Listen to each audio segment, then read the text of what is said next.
Hello, Professor. Hi, hello. Come right Hi, through. How are you doing? I'm good, thank you. How are you? Okay, so a lot of people are seeing you for the first time and just wondering who you are. So will you please tell us more about yourself?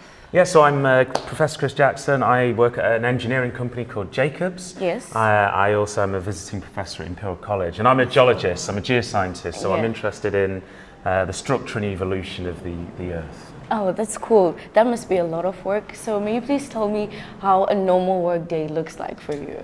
No one day is the same. They all differ. Some days we'll be sitting at a desk looking at data on the screen, trying to understand what's beneath our feet and how we can use the geology beneath the feet and around us to provide energy and water. Then other days we'll be out in the field, we'll be looking at rock samples in the lab as well, so a lot of variety. I understand. So did you always know that you wanted to be a geoscientist? No. I'm still not sure now, but it's just one of those things which I happen to enjoy and be good at. And I think it's a combination of those two things that I think are really important to try and find a career. So I never collected dinosaurs or rocks when I was little or any of those sort of stories you may have heard of before. I just kind of fell into geology, but I really do enjoy it. Okay, so in 3 words, can you describe what it's being like being a geoscientist and a science communicator? It's magical, being able to look back in time and understand what's deep beneath our feet. It's challenging because those are difficult questions to answer. And it's important as well because understanding the structure and evolution of the Earth and how we can use that knowledge to protect people's lives and provide resources is really, really critical. Yeah, I do agree that it's really important. So why is being able to communicate science so important?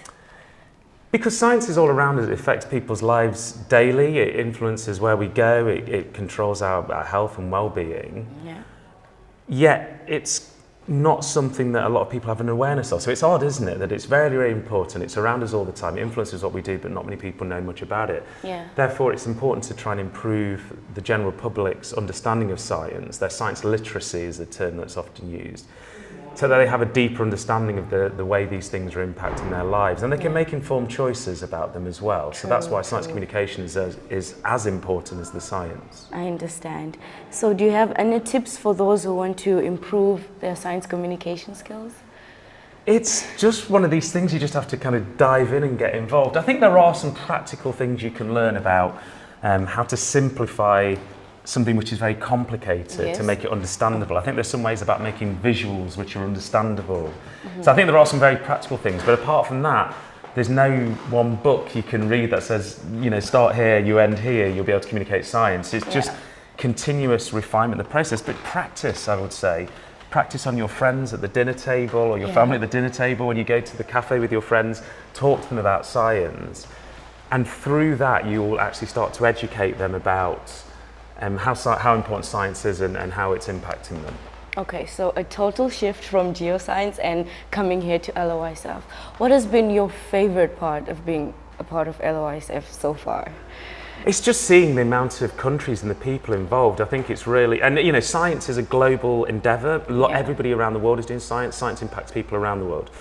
So I think it's really important that people around the world have access to scientific knowledge and get a chance to be inspired by scientists who look different to them and sound different to them, because the power of science is going to come from collaborative working. So actually having isolated having things like this isolated wouldn't be as powerful. Okay, so now that LIYSF is now 64 years older, would you think that you would have wanted to attend something like this when you were younger? You know what, I probably wouldn't. Because when I was little growing up, I wasn't particularly a scientifically interested student. I was into sports.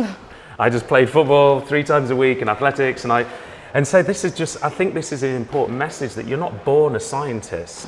You know, I might not have come to LIYSF myself, but you don't need to, you know, science can kind of come to you like later in life and you can become a scientist. But I still think things like this are really important for those students who at this moment in time are really science interested. This is a great place to come to. I agree, it is a great place. I'm so sad that this is the last question, but I really enjoyed my conversation with you. And to close it up, I would want to know, what advice do you have for young people like myself who are wanting to pursue a future in STEM?